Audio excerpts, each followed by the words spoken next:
तो student class 7th why do people go to war का मैंने एक्सरसाइज करवा दी है, जो आपको आई बटन पे मिल जाएगी। उसकी एक्टिविटी अभी करवानी थी, मैं तो अभी करवा रही हूँ। David live between Fareen and Harish on the same floor. तो डेविड, ये 2 माना डेविड का, और 3 नंबर हरीश और फरीन के बीच में था, तो फरीन इधर और हरीश इधर कर दिया। Anand lives above David and on the same floor as Ishan. तो आनंद और ईशान एक फ्लोर में रहते हैं और डेविड से ऊपर रहते हैं। तो ये डेविड है, डेविड से ऊपर ये आनंद कर दिया, और इसके सेम फ्लोर में ईशान इधर रहता है 7 नंबर पे। Bina live above Farin above Ishan and to the right of Gagan on the same floor. तो बीना जो है वो फरीन के ऊपर रहती है, उसके ऊपर ईशान रहता है। तो ये हो गया फरीन से ऊपर बीना, बीना से ऊपर ईशान, और राइट में गगन रहता है। तो ये राइट में इधर 9 नंबर पे गगन हो गया। चारू लीव अबव हरीश, हरीश के ऊपर चारू रहती है, एंड बिलो गीता, गीता के नीचे रहती है। तो ये हो गया puzzle complete. Chapter number 7 memories of the beach. अब बीच की मेमोरीज, तो बीच की यादें, ठीक है। तो ये है मरीना बीच, जो चेन्नई में है, इंडिया में, और ये साउथ बीच है, मियामी बीच है, फ्लोरिडा में। ये दोनों बीच, ठीक है। तो look at this picture, in picture में देखो और आपको कैसा फील हो रहा है आपके माइंड में, तो ये बता देना। यहाँ क्राउड हो रहा है बहुत, है ना, लेकिन बहुत अच्छा दिख रहा है ये वातावरण, और ये भी अच्छा दिख रहा है वैसे। तो रीडिंग पढ़ना है। When you live near a beach, जब आप बीच के पास रहते हो, the sea become an important part of your life. जो समुद्र है वो आपकी लाइफ का एक इम्पॉर्टेंट हिस्सा बन जाता है। रीड दिस पोएम, ये पोएम पढ़ो to understand the poet closeness to the beach, और समझो कि पोएट कितना क्लोज था बीच से। We went to the beach, हम बीच को गए थे, to get wind in our hair हेयर, अब हवा लेने हमारे बालों को। To stand on the sand, वो खड़े होकर, जो पोएट है वो खड़ा होता है रेत पे, एंड सिंप्लाई टू स्टेयर, और घूरता है। To let the surf tickle toes, उसकी जो पैरों की उंगलियों में जो है लहरें हैं, सर्फ मतलब लहर, वो टिक्कल करी, टिक्कल मतलब गुदगुदी करी। एंड डम्पेन आर क्लोथ, और हमारी कपड़ों को गीला कर रही। As we played run away, जब हम खेलते हैं, हम भागते हैं। From the wavelet at play, और उसकी छोटी छोटी लहरों से हम खेलते हैं। We went to the beach to climb on the rocks, हम जाते हैं बीच में पत्थरों पे चढ़ने पे। फाइंड कूल शैलो पूल, हम ठंडा पूल ढूंढते हैं। Where we did take off our socks, जहाँ पे हम अपने मोजे निकाल सके।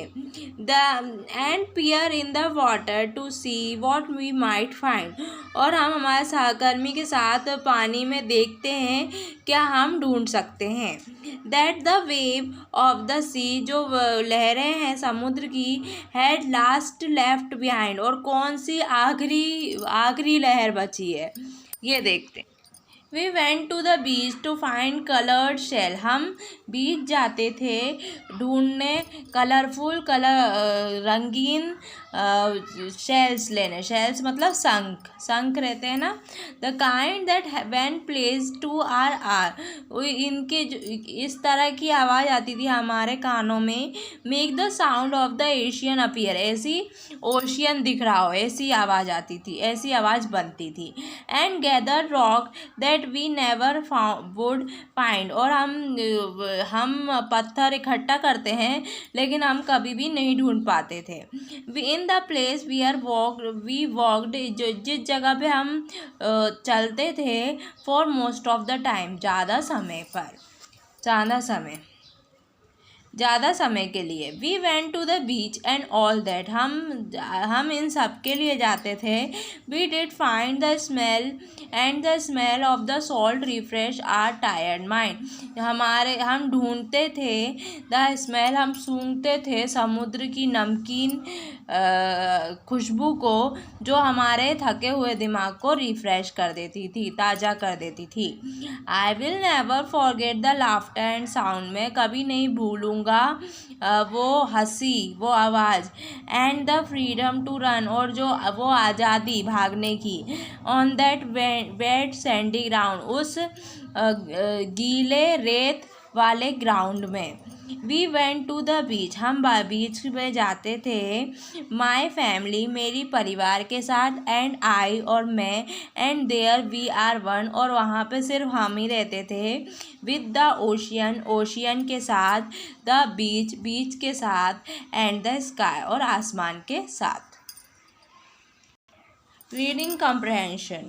Answer the following. Do you think that the poet describe a once in a lifetime experience? क्या आपको लगता है ये पोएट डिस्क्राइब कर रहा है अपना लाइफ टाइम एक्सपीरियंस? और डज ही एक्सपीरियंस दिस, और क्या वो बार बार एक्सपीरियंस कर रहा है? Give reason for your answer, आपका रीज़न, आपका कारण बताएं आंसर देके। Yes, I think that the poet describe a once in lifetime experience. हाँ, मुझे लगता है कि पोएट डिस्क्राइब कर रहा है अपना lifetime experience, and he does experience this frequently, और वो बार बार इस चीज़ का एक्सपीरियंस ले रहा है। He went to the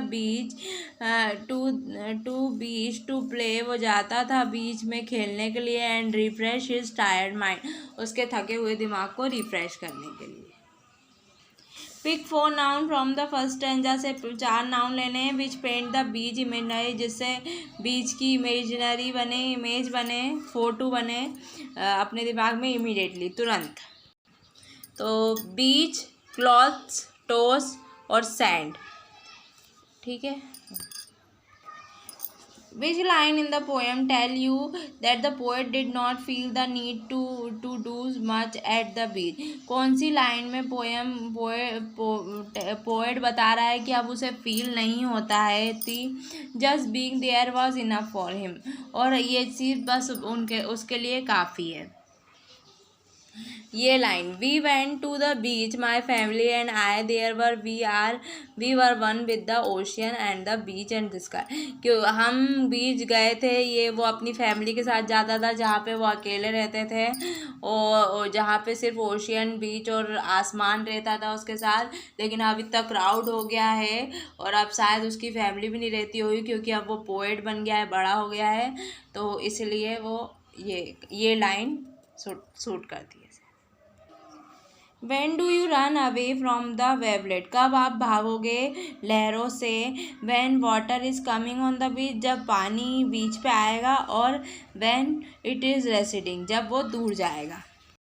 When water is coming on the beach, जब पानी आएगा, then we run away, तभी हम भागेंगे from the wavelet, उस लहरों से।